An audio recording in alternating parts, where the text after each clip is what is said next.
আশা করি তোমরা ভালো আছো।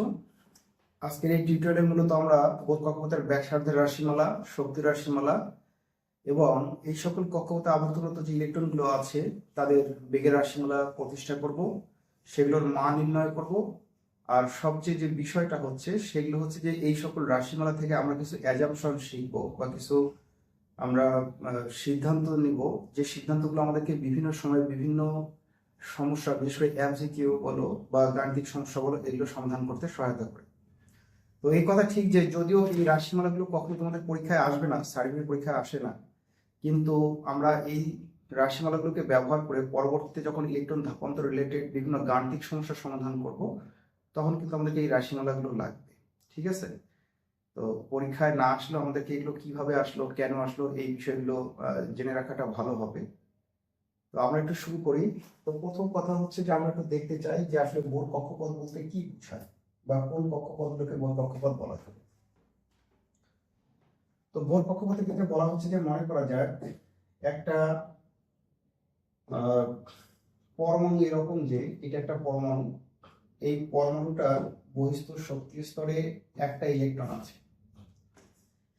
তাহলে কোনো পরমাণু বা আয়নের কেবল যদি একটা ইলেকট্রন থাকে, কেন একটা ইলেকট্রন? কারণ বোরের পরমাণু মডেলটা যখন আমরা পড়েছি তখন কিন্তু আমরা বলেছিলাম যে এই মডেলটা কেবল এক ইলেকট্রন বিশিষ্ট সিস্টেমের জন্য প্রযোজ্য। ঠিক আছে?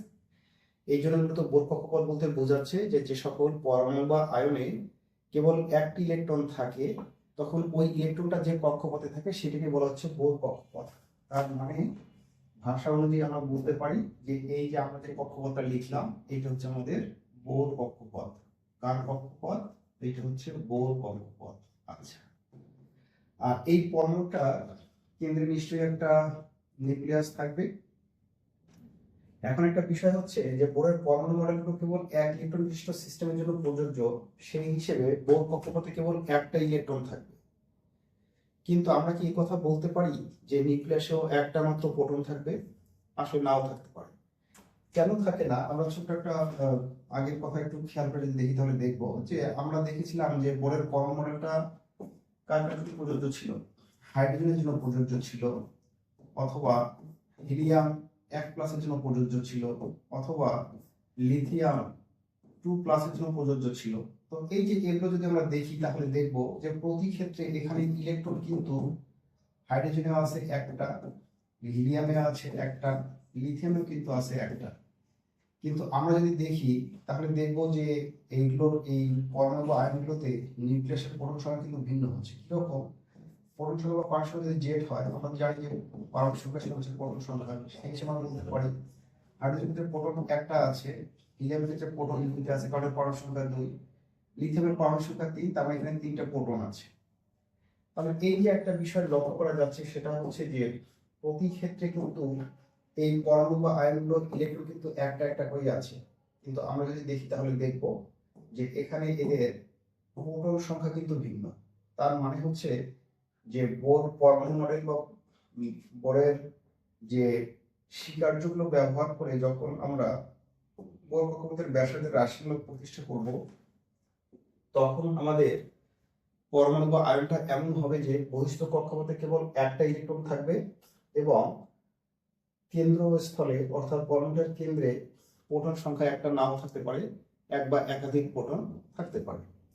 তো আমরা যদি এই পরমাণুটার পারমাণবিক সংখ্যা যদি জেড বিবেচনা করি, তাহলে আমরা বলতে পারবো যে এই পরমাণুতে প্রোটন সংখ্যা হচ্ছে জেডটি। যেহেতু এখানে জেড এর পারমাণবিক সংখ্যা, তাই আমরা বলতে পারি এখানে জেড সংখ্যক প্রোটন আছে। তাহলে এখন একটা বিষয় বলা যায় যে একটা ইলেকট্রন যখন জেড সংখ্যক প্রোটনকে বা নিউক্লিয়াসকে কেন্দ্র করে আবদ্ধ অবস্থায় থাকে, তখন এই পরমাণুটা বা আয়নটা কক্ষপথের ব্যাসার্ধ শক্তি এবং ওই কক্ষপথে ইলেকট্রনের বেগ কিরকম হবে সেগুলো আমরা নির্ণয় করতে যাচ্ছি। এটা একটা বিষয়। দ্বিতীয় আর একটা বিষয় হচ্ছে যে এখানে আমরা যদি ধরে নিই যে মনে করি যে এখানে যে ইলেকট্রনটা যে ছিল, এখানে যে ইলেকট্রনটা ছিল, এই ইলেকট্রনটার চার্জ হচ্ছে সে ই। তো এটাকে কিউ ধরলে খুবই ভালো হতো, কারণ ইলেকট্রনকে প্রকাশ করা হয় ই দ্বারা, আবার এর চার্জ হচ্ছে ই। সেই হিসেবে একটু কনফিউজড হয়ে যেতে পারো তোমরা। তা আমরা ফিজিক্সে যেমনটা বলছিলাম যে Q1 এবং Q2 এইরকম আর কি বিষয়টা। তা আমরা ধরেছি যে এই ইলেকট্রনটার চার্জ, তাহলে ই কি? ই হচ্ছে ইলেকট্রনের চার্জ, ইলেকট্রন এর চার্জ হচ্ছে ই। আচ্ছা, এখন ইলেকট্রনের চার্জ যদি ই হয় তাহলে প্রশ্ন হচ্ছে এই যে নিউক্লিয়াসটা যে আছে নিউক্লিয়াসের চার্জটা কত হবে, এই নিউক্লিয়াসের চার্জটা কত হবে। নিউক্লিয়াসের চার্জ স্বাভাবিকভাবে হচ্ছে জেড ই, নিউক্লিয়াসের চার্জটা কি হচ্ছে স্বাভাবিকভাবে জেড ই হচ্ছে। কেন নিউক্লিয়াসের চার্জটা জেড ই হচ্ছে, কারণ জেড সংখ্যক পারমাণবিক সংখ্যা যেগুলো করে প্রোটন সংখ্যা হচ্ছে জেড টি। আর আমরা তো জানি যে একটা প্রোটনের চার্জ হিসেবে একটা প্রোটনের চার্জ যা হয় একটা ইলেকট্রনের চার্জও কিন্তু তাই হয়, ইলেকট্রনের চার্জও তাই হয়। এখন বিষয়টা হচ্ছে যে যেহেতু এখানে জেড সংখ্যক প্রোটন আছে তাহলে আমরা বলতে পারি যে একটি প্রোটনের চার্জ যদি হয় ই, যেহেতু একটা ইলেকট্রনের চার্জ সমান একটা প্রোটনের চার্জ, একটা ইলেকট্রনের চার্জ আমরা ই বললাম, তাহলে একটা প্রোটনের চার্জ হলে ই হবে। সেই হিসেবে আমরা বলতে পারবো যে জেড টি প্রোটনের চার্জ এটা হচ্ছে কিন্তু জেড ই। তো এই জেড ইটাই কিন্তু হচ্ছে মূলত নিউক্লিয়াসের চার্জ। হ্যাঁ, একটা বিষয় খেয়াল করে দেখো, আমরা কিন্তু এখানে একটা বলি নাই যে এই জেড ই চার্জটা হচ্ছে প্রোটনের, আমরা যেটা বলছি এখানে সেটা হচ্ছে যে জেড ই চার্জটা হচ্ছে কিন্তু নিউক্লিয়াসের, প্রোটনের না। এটা কার চার্জ, হচ্ছে নিউক্লিয়াসের চার্জ। তো আশা করি তোমরা বিষয়টা বুঝতে পেরেছো। এখানে আমাদেরকে আর একটু বেসিক সম্পর্কে জানতে হবে। তোমরা জানো যে আমি প্রত্যেকটা টিউটোরিয়ালের সামনে বেসিকগুলো আলোচনা করি, কারণ আমি জানি যে এই টিউটোরিয়ালে কোন কোন বিষয়গুলো আলোচনা করা হবে। তো এই জন্য বেসিকগুলো বোঝা খুব জরুরি। আশা করি বেসিকগুলো তোমরা যদি খুব ভালো মতো বুঝতে পারো তাহলে তেমন একটা সমস্যাই হবে না। এখন আমরা যদি এমনটা করি যে মনে করা যায় এখানে যে ইলেকট্রন এই কক্ষপথের কেন্দ্র করে আবদ্ধ অবস্থায় আছে, এখানে আবদ্ধ ইলেকট্রনটা বেগ যদি মনে করা যায় যে ভি হয়, এই ইলেকট্রনটার বেগ সে ভি, অর্থাৎ ভি বেগে এই ইলেকট্রনটা গতিশীল আছে, এবং এই ইলেকট্রনটা যে আছে এর ভরটা সে এম হচ্ছে। তাহলে এম ভর বিশিষ্ট ইলেকট্রন ভি বেগে যদি এই বৃত্তাকার পথে আবর্তিত অবস্থায় থাকে তখন এখানে কয়েকটা ঘটনা ঘটে। তার মধ্যে একটা ঘটনা হচ্ছে এরকম যে এই ইলেকট্রনটা কেন্দ্রের বাইরে দিয়ে একটা বল অনুভব করে, কেন্দ্রের বাইরে দিয়ে একটা বল অনুভব করে, যেটা কিন্তু আমরা বলি যে এটা হচ্ছে কেন্দ্র বিমুখী বল। এটা হচ্ছে কেন্দ্র বিমুখী বল। এটা একটা বিষয় যেটাকে আমরা এফসি দ্বারা প্রকাশ করব। এখানে আর একটা বল অনুভূত হয়, সেটা হচ্ছে এটা হচ্ছে কেন্দ্রের দিকে, এটা কেন্দ্রের দিকে অনুভূত হয়, এবং এই বৃত্তাকার কক্ষপথটার ব্যাসার্ধ তথা নিউক্লিয়াস থেকে ইলেকট্রনের মধ্যবর্তী দূরত্ব যদি আর হয়ে থাকে তবে মূলত এই নিউক্লিয়াসের সাথে এই ইলেকট্রনের একটা স্থিতিবৌদ্ধিক আকর্ষণ বল কাজ করে, যেটাকে আমরা বলতে পারি কেন্দ্রমুখী বল। তাহলে এখানে আরেকটা বল কাজ করে, সেটাকে আমরা বলছি, এটাকে আমরা বলছি কেন্দ্রমুখী বল। কেন্দ্রমুখী বলটা প্রকৃতপক্ষে কি, কেন্দ্রমুখী বলটা হচ্ছে আসলে ইলেকট্রনের সাথে নিউক্লিয়াসের একটা স্থিতিবৌদ্ধিক আকর্ষণ বল, যেটাকে আমরা বলতে পারি যে এফ ই দ্বারা বোঝাচ্ছে যে ইলেকট্রোস্ট্যাটিক ফোর্স। এখন একটা বিষয় খেয়াল করে দেখো, আমরা যখন ফিজিক্স যখন পড়েছি তখন আমরা বলেছিলাম যে মনে করো এটা একটা Q1 চার্জ, ঠিক আছে, আর এটা আমাদের একটা Q2 চার্জ, এটা প্লাস হতে পারে মাইনাস হতে পারে, যেটাই হোক না কেন, এবং এই চার্জ দুটার মধ্যবর্তী দূরত্ব সে আর। তাহলে বলা হচ্ছে যে এই চার্জ দুটার মধ্যে আকর্ষণ বা বিকর্ষণ বলের মান, তো যেহেতু দুইটা যদি ধনাত্মক হয় তাহলে বিকর্ষণ হবে, মানে সমানুপাতিক হলে বিকর্ষণ হবে, বিপরীত হলে আকর্ষণ হবে। তো যেটাই হোক না কেন এই আকর্ষণ কিংবা বিকর্ষণ বলের মান যদি এফ হয় তাহলে কুলম্বের সূত্র অনুযায়ী বলা হচ্ছে যে এফ সমানুপাতিক হচ্ছে চার্জ দ্বয়ের গুণফল, হ্যাঁ, এবং এদের মধ্যে যে দূরত্ব আছে তার বর্গের ব্যস্তানুপাতিক। তাহলে দুইটা চার্জ, একটা Q1 এবং একটা Q2 হয়, তাহলে এই দুইটা চার্জের মধ্যে স্থিতিবৌদ্ধিক আকর্ষণ বলের মান F সমান হচ্ছে চার্জ দ্বয়ের গুণফলের সমানুপাতিক, এদের মধ্যে দূরত্বের ব্যস্তানুপাতিক। এখন আমরা যদি এইখানে যদি সমানুপাতিক চিহ্নটা তুলে দিয়ে যদি একটা সমান চিহ্ন ব্যবহার করতে চাই তাহলে এখানে আমাদের একটা সমানুপাতিক ধ্রুবক কে ব্যবহার করতে হবে, একে পরাবৈদ্যুতিক ধ্রুবক বলা হচ্ছে। তার মানে হচ্ছে যে এখানে এই নিউক্লিয়াসের সাথে ইলেকট্রনটার যে আকর্ষণ কাজ করতেছে, এই আকর্ষণ বলের মান F ই, এইটার সমান আমরা লিখতে পারবো যে F ই সমান আমরা লিখতে পারবো,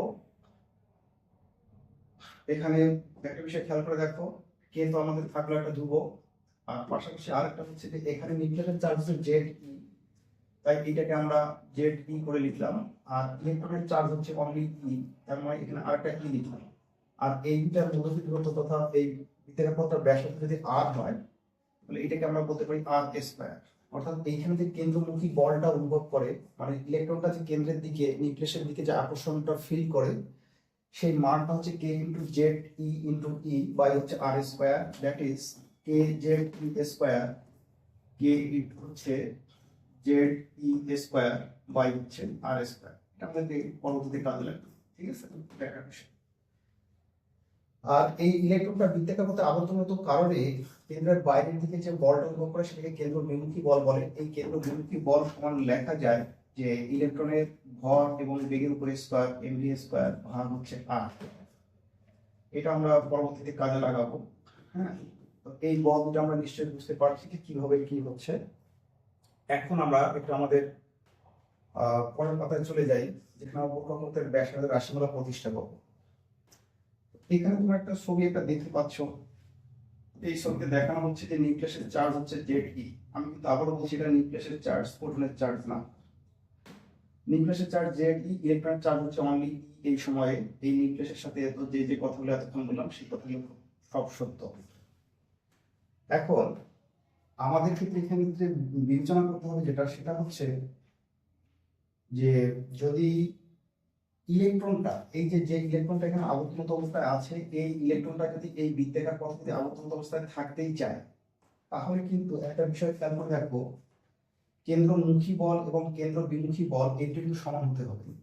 সমান হতে হবে। কেন্দ্রমুখী এবং কেন্দ্রমুখীটাকে আমরা বলছিলাম এফ ই করে, এই বল সমান আমাদের কেন্দ্র বিমুখী বল। কেন্দ্র বিমুখী এই বল দুটাকে কিন্তু পরস্পর সমান হতে হবে, এটাকে আমরা বলছিলাম এফ সি।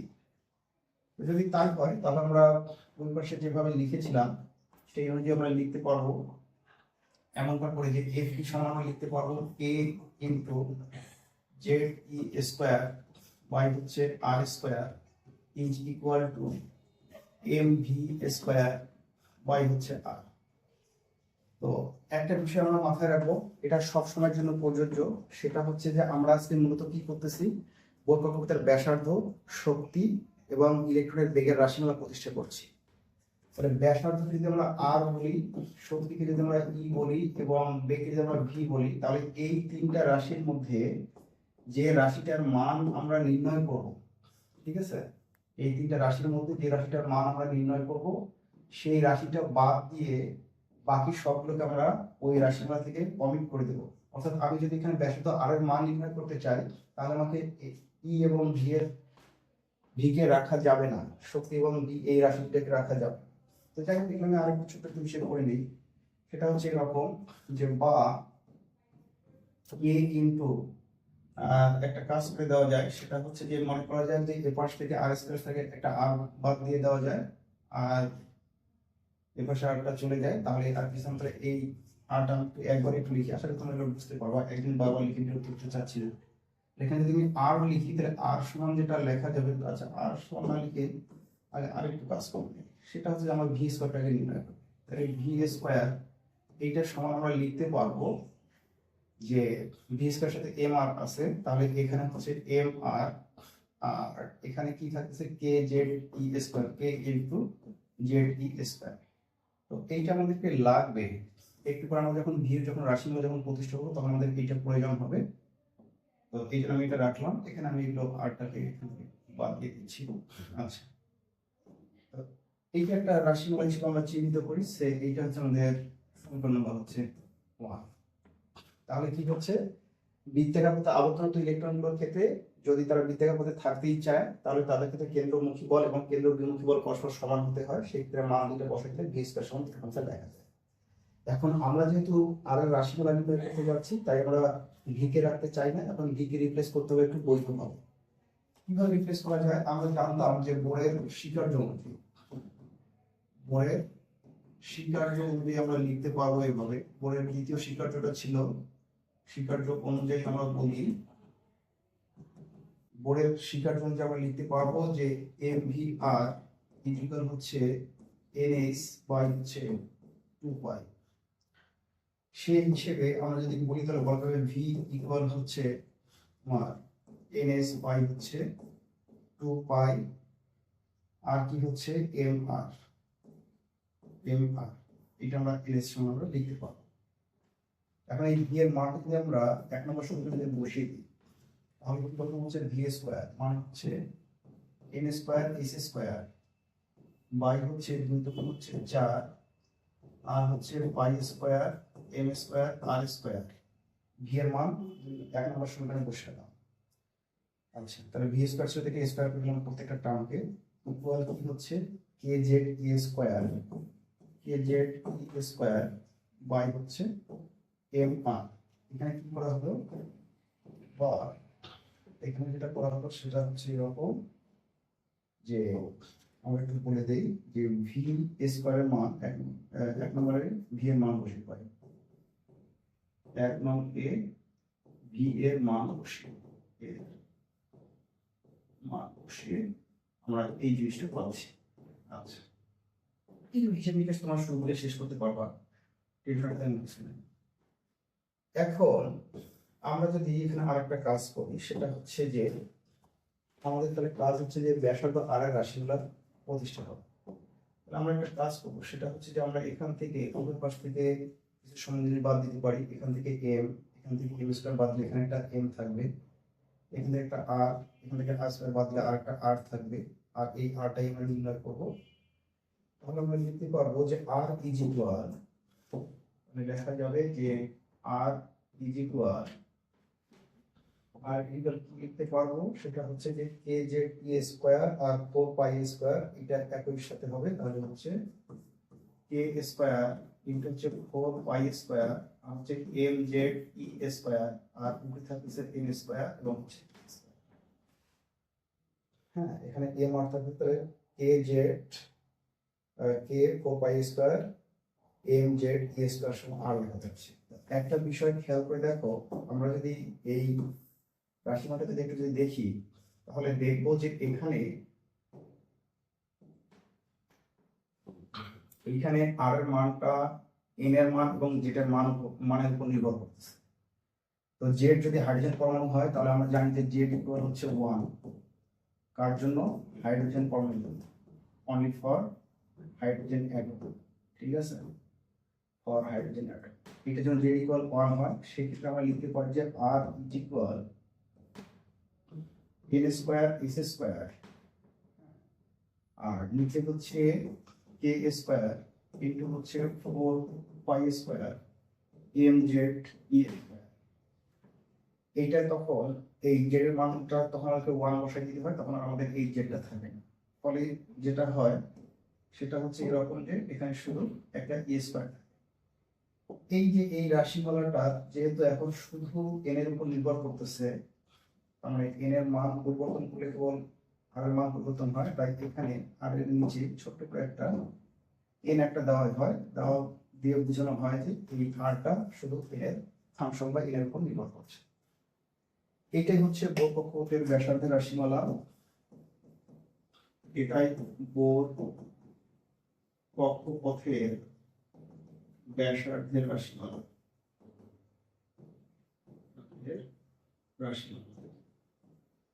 আমাদের এই রাশিমালা প্রতিষ্ঠা বড় কথা না, অথচ এই রাশিমালা তোমরা অনেক জায়গায় দেখবা কোনো বইয়ে কে নাই, কোনো বইয়ে কে এর পরিবর্তে একটা কিছু আসছে। তো এইখানে আমাদের কিছু কথা বলার আছে, এই জায়গাটা ইম্পর্টেন্ট, এটি মনোযোগ সহকারে দেখো। এখন এই যে এই রাশিমালাটা যে আছে এখানে কে এর উপর ভিত্তি করে এই রাশিমালাটা কিরকম হবে সেটা নির্ভর করে। সেটা কিরকম একটু বুঝায় বলি। একটা বিষয় খেয়াল করে দেখো, কে ইজ ইকুয়াল তুমি যদি 1 লেখো, কি লেখো কে ইজ ইকুয়াল যদি 1 লেখো তাহলে বুঝতে হবে যে তুমি এই রাশিমালাটা সিজিএস পদ্ধতিতে নির্ধারণ করতে যাচ্ছ। সিজিএস পদ্ধতিতে নির্ধারণ করতে যাচ্ছ তখন এর চেহারাটা কেমন হবে? এর চেহারাটা তখন হবে এরকম যে আর এন ইজ ইকুয়াল হচ্ছে উপরে N square S square, K তো চলে গেল তাহলে থাকতেছে 4 পাই স্কয়ার আর এম ই স্কয়ার এইটা হচ্ছে কিন্তু সিজিএস পদ্ধতির রাশিমালা।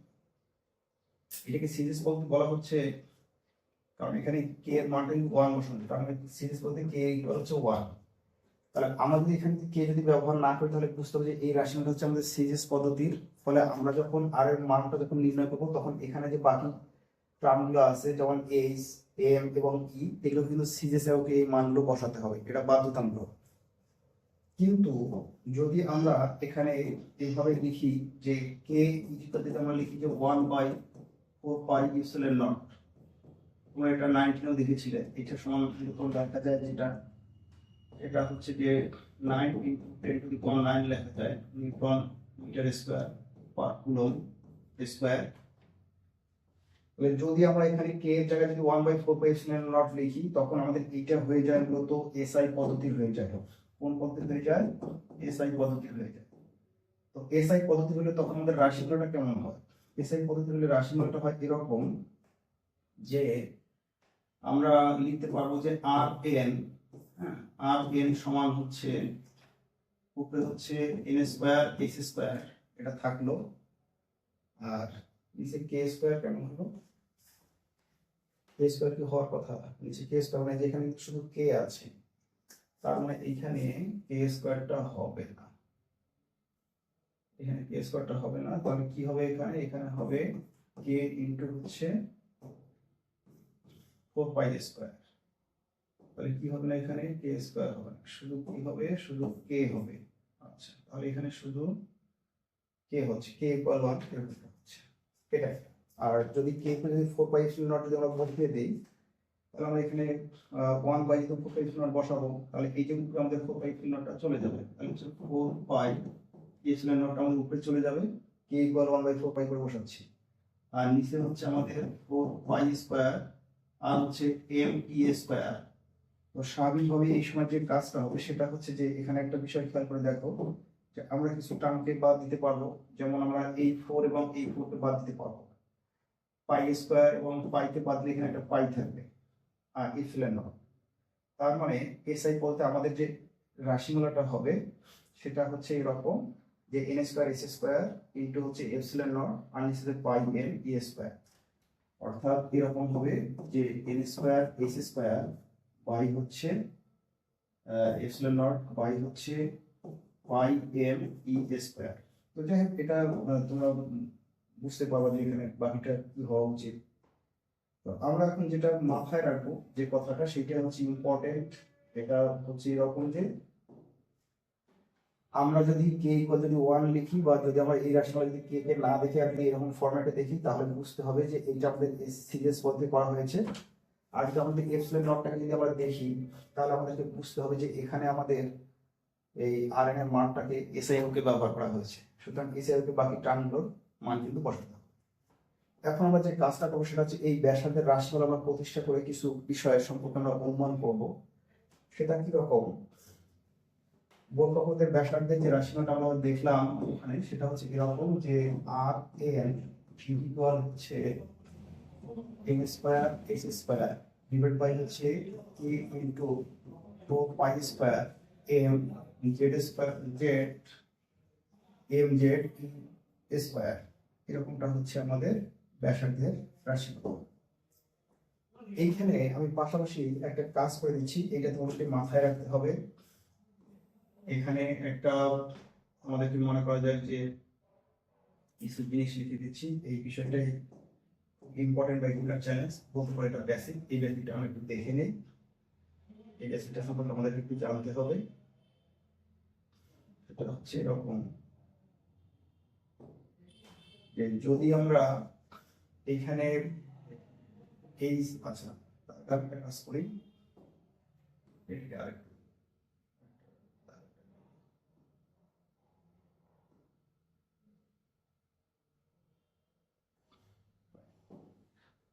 এইটাকে আমরা মনে করা যায় যে এসআই পদ্ধতিতে বলবো আর এটাকে আমরা সিজিএস পদ্ধতিতে লিখবো, কারণ এই রাশিমালাটা আমার কে এর মানের উপর ভিত্তি করে এসআই হবে নাকি সিরিয়াস হবে সেটা নির্ভর করবে।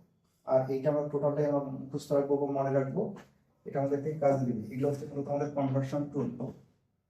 আচ্ছা, তাহলে প্রথমে হচ্ছে এইচ। এইচ হচ্ছে প্লাঙ্কের ধ্রুবক, এইচ এর মানটা হচ্ছে 6.626 ইন্টু 10⁻⁻34, এটা ছিল জুল সেকেন্ড। অন্যদিকে যদি আমরা সিরিজ পদ্ধতি যদি এই এস এর মান লিখি তাহলে এর সমান আমাদের লিখতে হবে 6.626 ইন্টু 10⁻27 ERG আর সেকেন্ড। তার মানে হচ্ছে যে এখানে নিশ্চয়ই তাহলে একটা বিষয় বোঝা যাচ্ছে যে এখানে এই জুলের সাথে আর্গের একটা সম্পর্ক আছে। জুলের সাথে আর্গের কি সম্পর্ক সেটা আমি নিচে লিখে দিই। এটা হচ্ছে এরকম, মাথায় রাখতে হবে যে 1 জুল সমান হচ্ছে 10⁻7 ERG আর এটা একটা। এই জন্য আমরা এখানে জাস্ট 10⁻7 দ্বারা যখন গুণ করেছি এই রাশিটাকে তখন -34 থেকে 7 কমে গিয়ে 27 হয়েছে, আর জুলটাকে আমরা আর করে নিয়েছি। আচ্ছা, দ্বিতীয় কথা হচ্ছে যদি আমরা ভর এম এর মান যদি বসাতে চাই, ভর ইলেকট্রনের ভর এম, এইটা সমান কত হচ্ছে, এইটা হচ্ছে 9.11 ইন্টু 10⁻⁻, যদি আমরা এস এর পদ্ধতি লিখি তাহলে হচ্ছে 31, এবং এটা অবশ্যই কেজি, এটা হচ্ছে জি হচ্ছে। এইটা যদি আমরা সিরিজ পদ্ধতি লিখতে চাই তাহলে এই এম এর মানটা আমাদেরকে লিখতে হবে 9.11 ইন্টু 9.11 ইন্টু 10⁻⁻28, এটা হচ্ছে গ্রাম একক। তার মানে হচ্ছে যে আমরা তো জানি যে কেজির সাথে গ্রামের যে সম্পর্ক সেটা হচ্ছে এরকম যে 1 কেজি সমান হচ্ছে 10⁻³ গ্রাম, মানে 1000 গ্রাম। এই জন্য কেজির জায়গায় যখন 10⁻³ দ্বারা গুণ করছি তখন 31 থেকে 3 কমে গিয়ে 28 হচ্ছে। আচ্ছা, এরপরে কথা হচ্ছে যে আমরা ইলেকট্রনের চার্জ ই যদি ব্যবহার করি তাহলে ই এর মানটা হচ্ছে এস এর পদ্ধতিতে হচ্ছে 1.6 ইন্টু 10⁻⁻19 কুলম, মানটা এটা হচ্ছে মেথড। আর এই সিরিজ পদ্ধতি যদি আমরা ই এর মান লিখতে চাই তাহলে আমাদেরকে 4.8 ইন্টু 10⁻10 ইলেকট্রোস্ট্যাটিক ইউনিট ইএসইউ এককে লিখতে হবে। এটা কঠিনভাবে কমন করতে হবে, ঠিক আছে। তারপরে আমরা এরপরে কে এর কথা যদি আমরা, এইটা হচ্ছে মূল কথা, এটাকে আমি একটু ভিন্ন কালিতে লিখতে চাই। কে এর ক্ষেত্রে আমরা যদি এখানে কে সমান যদি আমরা এস এর পদ্ধতি লিখতে চাই তাহলে এই মানটা হবে 9 into 10⁻9 newton metre square per coulomb square, এককগুলো লেখা জরুরি। আর যদি আমরা সিরিজ পদ্ধতি যদি আমরা কে এর মান লিখতে চাই তাহলে এটা লিখব শুধু 1, কে হচ্ছে। এই হচ্ছে মোটামুটি বিষয়গুলো। এখন এই যদি আমরা বসিয়ে দিই তাহলে আমরা পাবো। তো আমরা এখন এই মানগুলোকে এখানে বসিয়ে দিয়ে একটু হিসেব নিকেশ করে দেখতে চাই কি হয়। আমরা একটু এদিকে সরাই দিই যে আর এন এইটার সমান হচ্ছে এখানে এন স্কয়ার ছিল এটা থাকলো, আর নিচে জেড ছিল যেটা থাকলো, আর বাকিটা যেটা হলো সেটা হচ্ছে এরকম হচ্ছে মানগুলো যে এইচ স্কয়ার হচ্ছে 6.626 ইন্টু 10⁻। কত হবে আমি কিন্তু যতগুলো হিসেব নিকেশ করবো সব আমি এস এ এককে করবো। সুতরাং আমরা এস এ যদি বসিয়ে দিই তাহলে হচ্ছে -34, আর এর উপরে স্কয়ার আছে তাহলে এখানে একটা স্কয়ার তুলে দিতে হয়, এখানে এরকম করে একটা দিই, আর এটাকে একটু করে লিখি সেটা হচ্ছে যে একটা সেলুলার দিয়ে দিলাম। আর নিচে কি আছে, নিচে আছে কে, কে হচ্ছে 9 ইন্টু 10⁻9 ইন্টু 4 তো 4 পাই স্কয়ার, মানে হচ্ছে তোমার 3.1416 এর উপর স্কয়ার ইন্টু এম হচ্ছে ইলেকট্রনের ভর 9.11 ইন্টু 10⁻31 কেজি। আর যেটার মান তো আমি এখানে আলাদা করে রাখছি, যেটাকে আমরা একটু বিবেচনা করবো। আর ই স্কয়ার মানে হচ্ছে 1.6 ইন্টু 10⁻⁻19 কুলম, এটা হচ্ছে 1.6 ইন্টু 10⁻⁻19 কুলম, এর উপর হচ্ছে স্কয়ার। এইটা হচ্ছে আমাদের। তো আমরা যদি এই মানগুলো বসিয়ে দিই তাহলে দেখবো যে আর এন এর জন্য যে মানটা পাবো সেটা হচ্ছে যে এন স্কয়ার বাই হচ্ছে জেড ইন্টু হচ্ছে 5.29 ইন্টু 10⁻⁻11 মিটার পাবো। এই মানটা আমাদের হিসেব করে দেখবো যে মিটার আসবে। এখন কথা হচ্ছে যে পরমাণুর মতো ক্ষুদ্র একটা পার্টিকেলের ব্যাসার্ধ আমরা মিটার এককে হিসেব করতে পারবো। এটাকে আমাদেরকে হয় ন্যানোমিটার নতুবা অ্যাংস্ট্রম এককে হিসেব করতে হয়। তাহলে এখন মিটারের সাথে ন্যানোমিটার এবং অ্যাংস্ট্রমের কি সম্পর্ক সেটা তাহলে জানতে হবে। আমি একটু পার্সিয়ালটা দিয়ে রাখলাম। সম্পর্কটা হচ্ছে এরকম যে 1 ন্যানোমিটার সমান হচ্ছে 10⁻⁹ মিটার। আর এক অ্যাংস্ট্রম এগুলো সব মাথায় রাখতে হবে। যাদের এটা যত সহজে মাথায় থাকবে সে তত সহজে কিন্তু এগুলো হিসাবগুলোকে ঘোরাতে পারবে, যেদিকে খুশি সেদিকে নিয়ে যেতে পারবে। অ্যাংস্ট্রম সমান হচ্ছে 10⁻⁻10 মিটার। আর তাই যদি হয় তাহলে এক অ্যাংস্ট্রম সমান আবার আমরা আরেকটা কথা বলতে পারবো, এক অ্যাংস্ট্রম সমান হবে 10⁻, এক মিটার সমান হচ্ছে 100 সেন্টিমিটার, শেষ হচ্ছে -8 সেন্টিমিটার। এটা কিন্তু লেখা যাবে। আর এক ন্যানোমিটার সমান যেটা লেখা যাবে এটাতে 10⁻⁷ সেন্টিমিটার। তো এগুলো আমি মিটার লিখছি আর ওগুলো আমি সেন্টিমিটার লিখছি। তাহলে বুঝতেই পারছো যে এসে কারণে এখানে মিটার কনভার্ট করে দিচ্ছি আর সিজার করে এখানে সেন্টিমিটার কনভার্ট করে দিয়েছি। তো এই কনভার্সনটা তোমাদেরকে মাথায় রাখতে হবে। এখন কথা সেটা না, কথা হচ্ছে যে এই যে আমরা যে এই মানটা যে পাইলাম, এই মানটাতে আমাদের কিছু বলার আছে, এই মানটাতে আমাদের কিছু বলার আছে। এই বলাটাই সবচেয়ে গুরুত্বপূর্ণ, এটা একটু মনোযোগ সহকারে দেখো।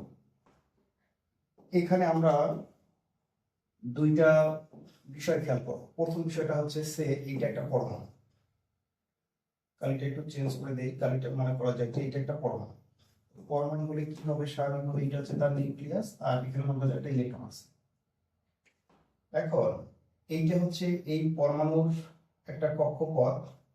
আমরা আরেকটা পরমাণুকে বিবেচনা করি, সে এটা আরেকটা পরমাণু, এটা ক্ষেত্রে এইটা হচ্ছে তার নিউক্লিয়াস আর এইটা হচ্ছে ইলেকট্রন।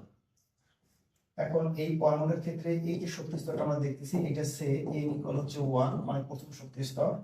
এই ক্ষেত্রে যে আমরা এই শক্তি স্তরটা দেখতেছি এটা মনে করা যায় যে n হচ্ছে 1, মানে এটা প্রথম শক্তি স্তর।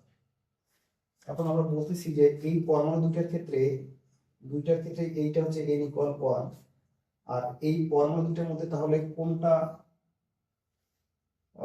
হাইড্রোজেনের হতে পারে, কোনটা হিলিয়ামের হতে পারে? তাহলে আমি যদি বলি এভাবে যে এই দুটো পরমাণুর মধ্যে একটা হাইড্রোজেন হবে আর একটা হিলিয়ামের হবে, তাহলে প্রশ্ন হচ্ছে যে কোনটা হাইড্রোজেন হবে আর কোনটা হিলিয়ামের হবে। তো এই ক্ষেত্রে আনসারটা হচ্ছে এরকম যে তোমরা একটু কনসেপ্টটা জানিয়ে দিবা যে 1 এবং 2 এর মধ্যে কোনটা হাইড্রোজেন হবে আর কোনটা হিলিয়ামের হবে। তো অ্যানসারটা হচ্ছে এরকম একটা বিষয় খেয়াল করে দেখো, আর এন এর মানটা কিন্তু এন এর সাথে সম্পর্কিত হচ্ছে সমানুপাতিক ভাবে, আর যেটার সাথে সম্পর্কিত হচ্ছে ব্যস্তানুপাতিক ভাবে। তার মানে হচ্ছে যে যার পারমাণবিক সংখ্যা বেশি হবে তার ক্ষেত্রে ব্যাসার্ধটা কম হবে। তো যেহেতু এই পরমাণুটার নিউক্লিয়াসটা থেকে ইলেকট্রন দূরত্ব কম, মানে ব্যাসার্ধ কম, আর এটার ব্যাসার্ধ যেহেতু বেশি, তাই আমরা সম্পূর্ণ করে বলতে পারি যে এইটা হচ্ছে আমাদের হিলিয়ামের জন্য আর এইটা হচ্ছে আমাদের হাইড্রোজেনের জন্য। তার মানে হচ্ছে যে হাইড্রোজেন অপেক্ষা হিলিয়ামের প্রথম কক্ষপথের ব্যাসার্ধ, হাইড্রোজেনের প্রথম কক্ষপথ অপেক্ষা হিলিয়ামের প্রথম কক্ষপথের ব্যাসার্ধ কিন্তু কম। কম তো হবেই, কারণ এখানে আছে মাত্র একটা প্রোটন Z=1 আর এখানে আছে দুইটা প্রোটন। তো একটা প্রোটন একটা ইলেকট্রনকে যে জোরে আকর্ষণ করে, দুইটা প্রোটন ওই ইলেকট্রনকে তার চেয়ে বেশি জোরে আকর্ষণ করবে, এটাই স্বাভাবিক। ফলে হয় কি, এই পরমাণুটার ব্যাসার্ধটা কমে যায়। এটা একটা বিষয়। আমরা আরেকটা বিষয়কে খেয়াল করি, মনে করা যায় যে এটা একটা কক্ষপথ, একটা পরমাণু, আর আর একটা কক্ষপথ আমরা একটু লিখি। এইটা একটা কক্ষপথ আর একটা কক্ষপথ মনে করা যায় যে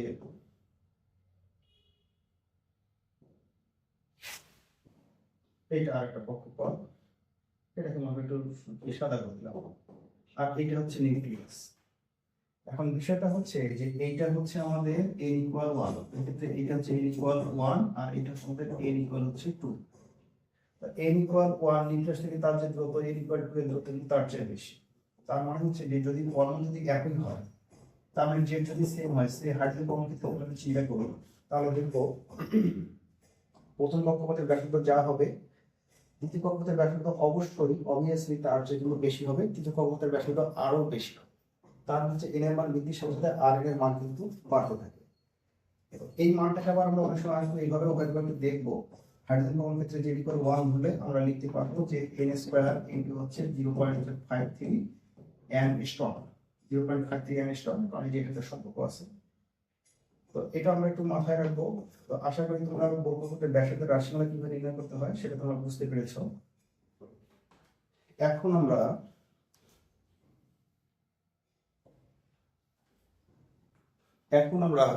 কক্ষপথে আবর্তনরত ইলেকট্রনের বেগের রাশিমালা কেমন হয় সেটা একটু দেখবো। হ্যাঁ, তো আমরা যখন বক্রপথের ব্যাসার্ধের রাশিমালা যখন প্রতিষ্ঠা যখন করছিলাম, তখন আমরা একটা বিষয় দেখেছি, সেটা হচ্ছে যে ভি স্কয়ার সমান লেখা যাচ্ছিল যে কে ইন্টু জেড ই স্কয়ার, আর নিচে হচ্ছে এম আর। এইটা আমরা পেয়েছিলাম। এই যে এখানে দেখো, এই যে এই জায়গাটা ডিসেবল কে জেড ই স্কয়ার হচ্ছে এম আর। তাহলে বোঝাই যাচ্ছে যে এইখান থেকে আমরা কিন্তু ভি এর মান কিন্তু বের করতে পারবো, বা বেগের রাশিমালা কিন্তু আমরা প্রতিষ্ঠা করতে পারবো। ঠিক আছে? আচ্ছা, এখন বেগের রাশিমালা যখন যদি প্রতিষ্ঠা করি, তখন আমাদের আগের মতোই যে আর, ভি এবং ই, এই তিনটার মধ্যে আমরা যার রাশিমালা প্রতিষ্ঠা করবো সেটা বাদ দিয়ে বাকি দুটাকে রাখা যাবে। তো এখানে তো ই নাই, এখানে তো আর আছে, তার মানে এখানে আর কে রাখা যাবে না, আর কে তোমার রিপ্লেস করতে হবে। কিভাবে রিপ্লেস করা যেতে পারে? এইভাবে রিপ্লেস করা যেতে পারে যে, বা ভি স্কয়ার ইকুয়াল আমরা লিখতে পারবো কে ইন্টু জেড ই স্কয়ার, আর এমটা আমরা লিখলাম। আর আর সমান যে জিনিসটা লেখা যায় সেটা আমরা একটু আগে দেখলাম যে N square S square divide by হচ্ছে কে ইন্টু 4 পাই স্কয়ার আর এম জেড ই স্কয়ার। এটা ছিল আমাদের আরেক রাশি। তো এখান থেকে আমরা একটা বিষয় বলতে পারি যে, বা ভি স্কয়ার সমান লেখা যাবে, এখানে ছোট্ট যেটা কাটাকাটি মনে করা যায় সেটা হচ্ছে এরকম যে, এই যে এমটা যে আছে, এই এম এর সাথে এই এমটা কিন্তু বাদ দিতে হবে। তো আমরা পরীক্ষা হলে একটু কাটাকাটি করবো না, বা জাস্ট দেখানোর জন্য বললাম যে এইটা বাদ যায়। তো এটা যদি বাদ যাবে, বাকি কোনো কি কি থাকবে? বাকি যেগুলো থাকে সেগুলো হচ্ছে উপরে হচ্ছে কে থাকে, আর এই নিচের অংশটা উপরে লিখবো যে কে যদি উপরে যায় তাহলে কে আর কে হচ্ছে কে স্কয়ার, আর এখানে হচ্ছে 4 হচ্ছে পাই স্কয়ার হচ্ছে, আর জেড, আর এখানকার জেড গুলো হচ্ছে জেড স্কয়ার হচ্ছে, আর ই স্কয়ার আর ই স্কয়ার মিলে হচ্ছে ই টু দি পাওয়ার 4, আর নিচে হচ্ছে এন স্কয়ার এস স্কয়ার। তো সব কিছু থেকে কেমন জানি মনে হচ্ছে যে এখানে স্কয়ার স্কয়ার আছে সবাই। আমার মনে হয় যে এটাকে আর মানে লিখতে পারবো যে ভি স্কয়ার ইজ ইকুয়াল হচ্ছে কে ইনটু 4 এর জায়গায় 2 লিখছি, পাই স্কয়ার জায়গায় পাই লিখছি, জেড স্কয়ার জায়গায় জেড লিখছি, ই টু দি পাওয়ার 4 জায়গায় ই স্কয়ার লিখছি, আর কি লিখবো এন স্কয়ার জায়গায় এ লিখছি, এস স্কয়ার জায়গায় এস লিখছি, লিখে টোটালটা স্কয়ার দিচ্ছি। যদি তাই হয় তাহলে আমরা একটা বিষয় এখানে বলতে পারবো, সেটা হচ্ছে যে ভি ইজ ইকুয়াল হচ্ছে কে into 2 pi z E square by হচ্ছে এন এস। এই জিনিসটা কিন্তু লেখা। তো এইটাই হচ্ছে মূলত বেগের রাশিমালা। তো এই বেগের রাশিমালাটা থেকে একটা বিষয় স্পষ্ট যে এখানে কিন্তু ওই ব্যাসার্ধের মতো এন এবং জেড বাদ দিলে বাকি সবগুলো যেহেতু ধ্রুবক হচ্ছে, সুতরাং এই ভি এর মানটা এন এর উপর নির্ভর করছে আর জেড এর উপর নির্ভর করছে। তো এন এর উপর এবং জেড এর উপর কিভাবে নির্ভর করছে সেটা আমরা একটু আগে বেগের রাশিমালাটা আগে ব্যবহার করে আগে এর মানটা নির্ণয় করলে বুঝতে পারবো। তাহলে আমাদের ভি এন এর যে মানটা, বেগের যে মানটা হচ্ছে সেটা হচ্ছে এরকম যে ভি এর যেমন আমরা লিখতে পেলাম, লিখছি যে কে লিখছি 4 জায়গায় 4 লিখছি, পাই লিখছি, জেড লিখছি, আর ই স্কয়ার লিখেছি, আর এর এস লিখেছি। এখন এইখান থেকে আমরা আমাদের মান বসিয়ে দিব। মানগুলো কেমন হচ্ছে? কে এর মান হচ্ছে 9 ইন্টু 10 টু পাওয়ার 9, আর 2 পাই হচ্ছে 3.1416, আর জেড হচ্ছে হাইড্রোজেন পরমাণুর জন্য 1, তো আমরা জেডটাকে রাখতে চাচ্ছি, জেডটা এখানে থাক, সরি যেটা থাকলো। আর এখানে কি লিখবো? ই স্কয়ার মানে হচ্ছে 1.6 ইন্টু 10 টু দি পাওয়ার -19, এর উপর হচ্ছে একটা স্কয়ার, আর এই টোটাল যে জিনিসটা আছে এই জিনিসটার নিচে হচ্ছে এন এস।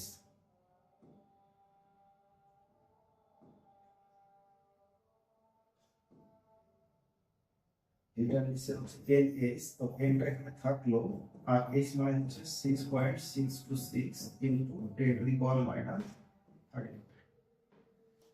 তো আমরা যদি এখন এই মানগুলো বসিয়ে দিই তাহলে দেখবো যে ভি এর সমান আমরা পাচ্ছি, উপরে থাকতেছে জেড আর নিচে থাকতেছে এন, ইন্টু হচ্ছে 2.18 ইন্টু 10⁶, যেহেতু এগুলো আমরা হিসাবে করছি তাই বি এর এককটা হচ্ছে metre per second.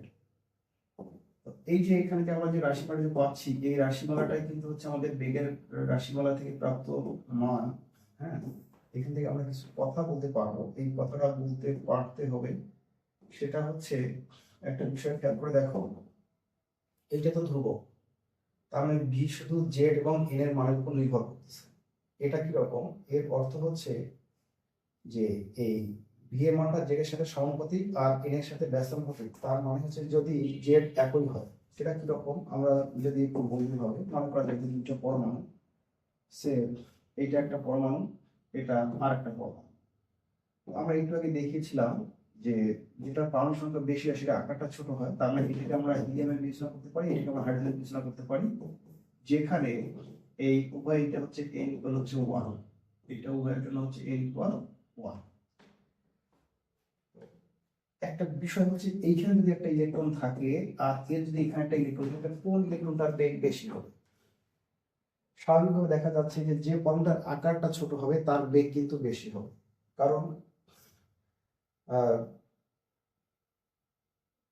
J equal N, না সরি, একটা বিষয় কি হলো, যে পরমাণুটিতে ইলেকট্রনটা যত কাছে থাকবে সেই ইলেকট্রনটার বেগ কিন্তু তত বেশি হবে। কেমন করে? এখানে আমরা দেখতেছি যে হিলিয়ামের ক্ষেত্রে জেড এর মান হচ্ছে আর হাইড্রোজেনের ক্ষেত্রে জেড এর মান হচ্ছে 1, এবং বেগটা যেটার সাথে সমানুপাতিক, যার জেড এর মান বেশি তার ক্ষেত্রে ইলেকট্রনের বেগ বেশি। তাহলে এই পরমাণুটাতে ইলেকট্রনটার বেগ বেশি, এই পরমাণুতে ইলেকট্রনটার বেগ কম। আমরা এখানে মূল বেসিক যেটা মাথায় রাখবো সেটা হচ্ছে যে একটা ইলেকট্রন নিউক্লিয়াসের যত কাছাকাছি থাকবে তার বেগ তত বেশি হবে। আবার যদি আমরা এইভাবে চিন্তা করতাম যে মনে করা যাক এইটা একটা পরমাণু এবং তার এটা একটা কক্ষপথ এবং এটা আর একটা কক্ষপথ। এটাকে একটু ছোট করে লিখি, এটা আর একটা কক্ষপথ আর এই পরমাণুটা এইটা হচ্ছে নিউক্লিয়াস। এখানে একটা ইলেকট্রন আছে, এর নাম হলো E1, আর এখানে আরেকটা ইলেকট্রন আছে, এর নাম হলো E2। তাহলে এই যে এই ক্ষেত্রে জেড কিন্তু সেম 1 অথবা 2 যেটা ইকুয়াল জেড ইকুয়াল সে যদি 1 ধরি, তাহলে দেখা যাচ্ছে যে এটার মানটা কিন্তু হচ্ছে এন এর মানের ব্যস্তানুপাতিক। তার মানে যেখানে এন এর মান বেশি হবে সেখানে বেগ বেশি হবে, কম হবে। তার মানে হচ্ছে যে এই ইলেকট্রনটা E1 এর বেগ হিসেবে E1 এর বেগ, হ্যাঁ, ইজ গ্রেটার দ্যান E2 এর বেগ। তার মানে E2 অপেক্ষা E1 ইলেকট্রনটার বেগ বেশি হবে। এই জন্য মূলত বলা হয় যে নিউক্লিয়াস থেকে একটা ইলেকট্রন দূরত্ব যত কম হবে তত ওই ইলেকট্রনটা বেশি আকর্ষণ ফিল করবে এবং ওই ইলেকট্রনটার বেগ কিন্তু বেশি হবে। তো এটা আমাদের একটু মাথায় রাখতে হবে। আশা করি বিষয়টা বুঝতে পারছো। এরপরে আমরা দেখব বোর কক্ষপথের শক্তি রাশিমালা। বোর কক্ষপথের শক্তির রাশিমালাটা হিসেব করতে গেলে আমাদেরকে কিছু বেসিক আগে একটু জেনে নিতে হবে। তার মধ্যে একটা বেসিক হচ্ছে এরকম, আমরা 9 কিন্তু পড়েছিলাম যে কোনো বস্তুর মোট শক্তিটা হচ্ছে তার গতিশক্তি এবং বিভব শক্তির যোগফলের সমান। অর্থাৎ মোট শক্তি যদি এরকম হয়, মোট শক্তি সে এটাকে যদি আমরা যদি ই টোটাল বা ই বিবেচনা করি, তাহলে এই মোট শক্তি ইটা কি হচ্ছে, মোট শক্তি ইটা হচ্ছে এখানে গতিশক্তি, গতিশক্তি যেটাকে আমরা ই কে বলতে পারি, গতিশক্তি প্লাস হচ্ছে বিভব শক্তি, এটা হচ্ছে বিভব শক্তি, বিভব শক্তি, এটা বিভব শক্তি, এটা হচ্ছে ইবি এর সমষ্টি, তাই না? তাহলে মোট শক্তি কি হচ্ছে? মোট শক্তি হচ্ছে গতিশক্তি এবং বিভব শক্তির যোগফল। তো আমরা কিন্তু ওই সময় লিখেছিলাম যে গতিশক্তিকে আমরা লিখেছিলাম হাফ এম ভি স্কোয়ার করে, হাফ এম ভি স্কোয়ার এভাবে লিখেছিলাম, আর প্লাস চিহ্ন দিয়ে আমরা বিভব শক্তির সময় লিখেছিলাম যে এম জি এইচ। কিন্তু সমস্যা হচ্ছে ওইখানে যেহেতু জি জড়িত আছে, তার মানে বোঝা যাচ্ছে ওইটা ছিল তোমার অভিকর্ষীয় বিভব শক্তি। তা আমাদের এখানে হচ্ছে পরমাণুর ভিতরে ইলেকট্রনের সাথে নিউক্লিয়াসের আকর্ষণজনিত কারণে কি বিভব শক্তি উৎপন্ন হবে সেটা, তার মানে ওখানে ছিল অভিকর্ষীয় বিভব শক্তি, আর আমাদের এখানে হচ্ছে মূলত বৈদ্যুতিক বিভব শক্তি। তাই কিন্তু আমরা এখানে এমজিএস লিখতে পারবো না। এটা লিখলাম কেন? অনেকে আমাকে জিজ্ঞেস করে স্যার এখানে এমজিএস লেখা যাবে না, কারণ তারা যে লিখে আসছে যে হাফ এমভি স্কোয়ার প্লাস হচ্ছে এমজিএস, কিন্তু অ্যান্সার হচ্ছে যে না, এখানে এমজিএস কেন লিখবে রে বাবা, এখানে তো এমজিএস লেখা যাবে না, কারণ এখানে তো আর অভিকর্ষীয় বিভব শক্তি না, এখানে হচ্ছে আমাদের তোমার বৈদ্যুতিক বিভব শক্তি। এখন বৈদ্যুতিক বিভব শক্তিটা তাহলে কি, সেটা আমাদেরকে একটু জানতে হবে। তো বৈদ্যুতিক বিভব শক্তির এই রাশিমালাটা মূলত যখন তোমরা ক্যালকুলাস জানবা, ক্যালকুলাসের আলোকে খুব সুন্দর করে প্রতিষ্ঠা করা যায়। তো আমি ক্যালকুলাস এর দিকে যাইতে চাচ্ছি না, যেহেতু প্রথম অবস্থায় তোমার ক্যালকুলাস জানো না, তবে তোমাদের পরিচিত একটা জিনিস দিয়ে আমি একটু দেখানোর চেষ্টা করবো। সেটা হচ্ছে এরকম, মনে করা যায় যে এইখানে একটা ধনাত্মক চার্জ থাকে। এখন এই ধনাত্মক চার্জটা থাকার কারণে এর আশেপাশে এমন একটা অঞ্চল থাকবে যে অঞ্চলে তার আকর্ষণ বা বিকর্ষণ করার ক্ষমতা সৃষ্টি হবে। সেই অঞ্চলটাকে বলা হচ্ছে তার তড়িৎ ক্ষেত্র। এখন এই তড়িৎ ক্ষেত্রে মনে করা যায় যে পশ্চিমে একটা চার্জ আছে, সেইটা একটা চার্জ আছে, এই চার্জটাকে এনে এখন আমরা এখানে এখন রাখতে চাই। এখন এই পশ্চিম থেকে একটা চার্জকে, বিশেষ করে ধনাত্মক চার্জকে যদি আমরা এই তড়িৎ ক্ষেত্রে কোনো বিন্দুতে স্থাপন করি, তাহলে এখানে আমাদের কিছু কাজ করতে হবে। তো আমরা কিন্তু জানতাম যে কাজ সমান কিন্তু লেখা যায় বল হচ্ছে সরণ। তো এখানে যদি আমরা একটা কাজ করি, সেই কাজটা কিন্তু ওই ইলেকট্রনটা বা ওই চার্জযুক্ত পার্টিকেলটার মধ্যে কিন্তু শক্তি হিসেবে সঞ্চিত থাকবে। এই শক্তি হিসেবে যেটা সঞ্চিত থাকবে, এর উৎস হচ্ছে এই নিউক্লিয়াসের সাথে, এই ইলেকট্রনের মধ্য দিয়ে যে আকর্ষণ আছে, আকর্ষণজনিত কারণে, অর্থাৎ নিউক্লিয়াসের সাথে ইলেকট্রনের আকর্ষণজনিত কারণে ইলেকট্রনটার মধ্যে একটা শক্তি সঞ্চিত হবে, যেটাকে বলা হচ্ছে ওই ক্ষেত্রটার জন্য বৈদ্যুতিক বিভব শক্তি। এই বলটাকে মূলত পরবর্তী কাজ থেকে আমরা শক্তি হিসেবে যদি বিবেচনা করি, বিশেষ করে যদি বৈদ্যুতিক শক্তি হিসেবে বিবেচনা করি, তাহলে আমরা মনে হয় একটু এভাবে লিখতে পারবো। সেটা হচ্ছে যে বলটা কি, বলটা ছিল আমাদের মূলত এফ ই বল ইনটু সরণটা কি হচ্ছে এদের মধ্য থেকে দূরত্বটা, এখানে যে দূরত্বটা, এই দূরত্বটা হচ্ছে এখানকার আমরা বিবেচনা করতে পারি দূরত্বটা হচ্ছে, এটা হচ্ছে দূরত্ব, এটা হচ্ছে দূরত্ব। তাহলে এখানে আমরা যেটা লিখতে পারবো এফ ই ইনটু হচ্ছে আর। তাহলে আমাদের এখানে বৈদ্যুতিক সূত্রে কি হচ্ছে, এফ ই ইনটু হচ্ছে আর। এখন আমরা এফ ই সমান এইটা যে লিখেছিলাম, সেটা হচ্ছে যে কে ইনটু চার্জ দ্বয়ের গুণফল, অর্থাৎ নিউক্লিয়াসের চার্জ জেড ই আর ইনটু হচ্ছে ইলেকট্রনের চার্জ ই, আর এর মধ্যে যে দূরত্ব ছিল আর স্কয়ার, এইটার সাথে গুণ করে লিখতে হচ্ছে, এটা লিখতে হচ্ছে। এখন এইখানে একটা বিষয় হচ্ছে, আমরা কিন্তু যখন বল বিবেচনা করছিলাম তখন আমরা চার্জের প্রকৃতি বিবেচনা করিনি, কিন্তু এখানে তো আমাদেরকে চার্জের প্রকৃতি বিবেচনা করতে হবে। কারণ চার্জের প্রকৃতির উপর ভিত্তি করে এই বৈদ্যুতিক বিভব শক্তিটা প্লাস হবে না মাইনাস হবে, অর্থাৎ বাড়বে না কমবে, সেটা কিন্তু নির্ভর করবে। তো আমাদের নিউক্লিয়াসের চার্জ ছিল প্লাস, তাহলে এখানে আমরা প্লাস দিচ্ছি, আর এখানে চার্জ ছিল মাইনাস, এখানে মাইনাস দিচ্ছি। আলটিমেট যদি আমরা কোন গুণ করে লিখি, তাহলে আমাদের এই বিভব শক্তি, বৈদ্যুতিক বিভব শক্তি ইপি, এইটা সমান আমরা এইভাবে লিখতে পারবো যে ইপি সমান হচ্ছে k into minus z E square by হচ্ছে একটা আরেকটা চলে একটা আর থাকতেছে, তবে এইটা কিন্তু এই হবে, হ্যাঁ এরকম হচ্ছে। বা সাধারণভাবে আমরা এটা লিখতে পারি যে minus K Z E square by হচ্ছে আর। এইটাই হচ্ছে আমাদের বৈদ্যুতিক বিভব শক্তি। তো এইটা আমরা একটু মাথায় রাখবো, এখানে আমরা কিন্তু এই মানটাই বসিয়ে দিব। তাহলে এখানে আমাদের বৈদ্যুতিক বিভব শক্তি সমান কি লিখবো, minus K Z E square by r লিখবো, এমজিএস লেখা যাবে না, লিখতে হবে এইটা। তাহলে এখন ওইটা যখন আমরা এখানে লিখি, তাহলে দেখা যাবে যে মাইনাস কে ইনটু হচ্ছে জেড ই স্কয়ার বাই হচ্ছে কিন্তু আর, এরকম করে লেখা যাচ্ছে।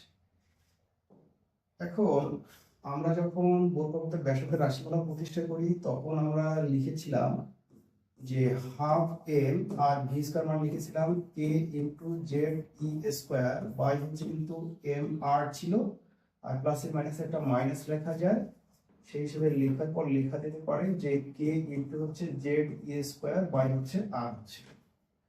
তো এখানে ছোট্ট একটু বাদ দেওয়ার একটু বিষয় চলে আসছে, এই এম আর এই এম কে আমরা বাদ দিয়ে লিখতে পারি। বাদ দিয়ে যদি আমরা লিখি, তাহলে হচ্ছে এরকম যে half into K Z E square by হচ্ছে আর, আর এখানে minus K Z E square by হচ্ছে আর।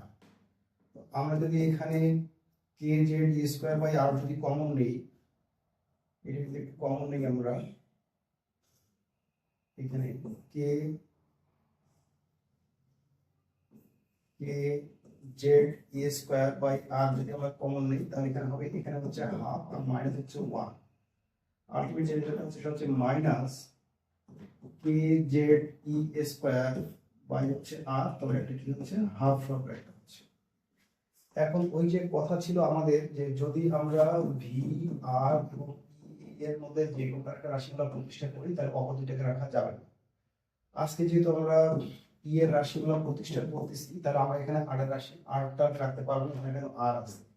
এই আরটাকে যদি আমরা রিপ্লেস করি তাহলে আমরা এইভাবে বলতে পারবো যে বা ই সমান লেখা যাচ্ছে মাইনাস হাফ ছিল থাকলো, আর হচ্ছে কে জেড ই স্কোয়ার ছিল এটা থাকলো, আর নিচে হচ্ছে একটা আর আছে। নিচের যে এই যে আরটা যে আছে, আরটাকে আমরা এইভাবে একটু লিখতে চাই, সেটা হচ্ছে আমরা তো জানতাম যে আর সমান এই জিনিসটা যে N square S square divide by হচ্ছে কে ইন্টু হচ্ছে 4 পাই স্কোয়ার আর হচ্ছে এম জেড ই স্কোয়ার, এরকম ছিল। এখন তাই যদি হয় তাহলে আমরা ই এর জন্য যে রাশিমালাটা পাচ্ছি সেটাকে কোথায় লেখা যায়, পারফেক্ট একটু লিখি। সমান হচ্ছে এরকম, একটু বিষয় খেয়াল করে দেখো, কিছু বাদ দেওয়ার বিষয় আছে। এই 2 আর এই 4 কাটলে কিন্তু 2 থাকতেছে, আর কোনো কিছু বাদ দেওয়া যায় না, আর নিচেরটা উপরে যাবে। তাহলে হচ্ছে এরকম মাইনাস কে স্কোয়ার ইন্টু হচ্ছে কে আর কে গুণলে কে স্কোয়ার 2 পাই স্কোয়ার আর এম আছে একটা এম, আর জেড গুণলে হচ্ছে জেড স্কোয়ার, আর ই স্কোয়ার আর ই স্কোয়ার গুণলে হচ্ছে ই টু দি পাওয়ার 4, আর নিচে হচ্ছে মূলত এম স্কোয়ার এস স্কোয়ার। তাহলে এই যে এইটা যে শক্তির রাশিমালা, এই শক্তির এই রাশিমালাটা আমাদেরকে মাথায় রাখতে হবে। এইটা আমরা বিভিন্ন সময় কিন্তু প্রয়োগ করবো। তাহলে আমাদের শক্তি, বিশেষ করে আমরা যদি এইটুকু জায়গায় যদি একটু যদি লিখি, এইখানে একটু লিখে দেই, সেটা হচ্ছে যে এই যে এইটা হচ্ছে আমাদের শক্তি রাশিমালা k square 2 pi square a z square to the power 4 divide হচ্ছে এন স্কোয়ার এস স্কোয়ার। এই টোটাল শক্তি সমান এটা লেখা যায়। এখন এটা আমরা একটু মান একটু বের করে একটু দেখতে চাই, মান একটু বের করে দেখতে চাই। তো রাশিটা কি ছিল, রাশিমালাগুলো ছিল এরকম যে টোটাল শক্তি সমান ছিল মাইনাস একটা ছিল, এখানে কি মাইনাসটা দিয়েছিলাম, মাইনাস দিয়েছি, আচ্ছা মাইনাস দেওয়া ছিল। আর যেটা ছিল সেটা হচ্ছে যে কে স্কোয়ার ছিল ইন্টু 2 পাই স্কোয়ার ছিল এম জেড স্কোয়ার ছিল ই টু দি পাওয়ার 4 ছিল, আর নিচে ছিল এন স্কোয়ার ছিল আর এস স্কোয়ার ছিল। এখন এই ক্ষেত্রে আমরা মানগুলো বসিয়ে দিই। তোমাদেরকে এই পাতায় যে ধ্রুবগুলো দেখিয়েছি এগুলো কিন্তু বারবার বিভিন্ন জায়গায় কিন্তু লাগতেছে, এই ধ্রুবগুলোর মান কিন্তু লাগছে, কিন্তু ওই ধ্রুবগুলোই সবখানে জড়িত আছে। হ্যাঁ, আমরা এখানে মানগুলো যদি একটু বসিয়ে দিই তাহলে এইভাবে মনে হয় লেখা যাচ্ছে, সেটা হচ্ছে যে মাইনাস কে স্কোয়ার মান হচ্ছে 9.9 ইন্টু 10 টু দি পাওয়ার হচ্ছে 9, 9 ইন্টু 10 টু দি পাওয়ার 9, এটা পাওয়ার 9, এটা হচ্ছে 9 ইন্টু 10 টু দি পাওয়ার 9, এটার উপর স্কোয়ার, তাই স্কোয়ার ইন্টু 2 তো 2 পাই মানে হচ্ছে 3.1416, এটার উপর স্কোয়ার ইন্টু এম হচ্ছে ইলেকট্রনের ভর 9.11 ইন্টু 10 টু দি পাওয়ার -31, আর জেড স্কোয়ারটা ছিল এটা থাক, একটু ভিন্ন করে লিখে দেই, এখানে আমাদের গুণন হচ্ছে জেড স্কোয়ার ছিল এটা থাকলো, আর তার সাথে আর কি কি আছে, তার সাথে আছে ই টু দি পাওয়ার 4 মানে হচ্ছে 1.6 ইন্টু 10 টু দি পাওয়ার -19, এই জিনিসটা করতে হবে 4। আর নিচে কি আছে, নিচে আছে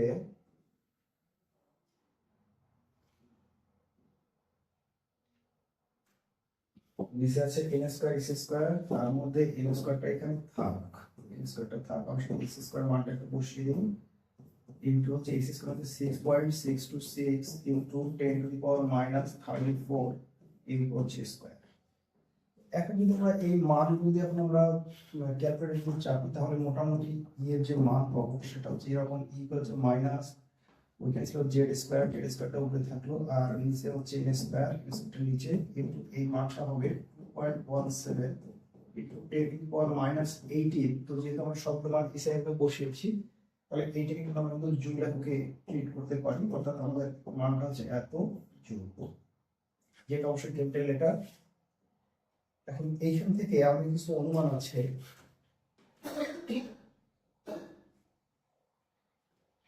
এখান থেকে আমাদের কিছু অনুমান আছে, সেই অনুমানগুলো বুঝতে হবে। সেটা হচ্ছে যে আমরা যদি একটু দেখি তাহলে দেখবো যে এই মানটা আমাদের কিন্তু ধ্রুবক।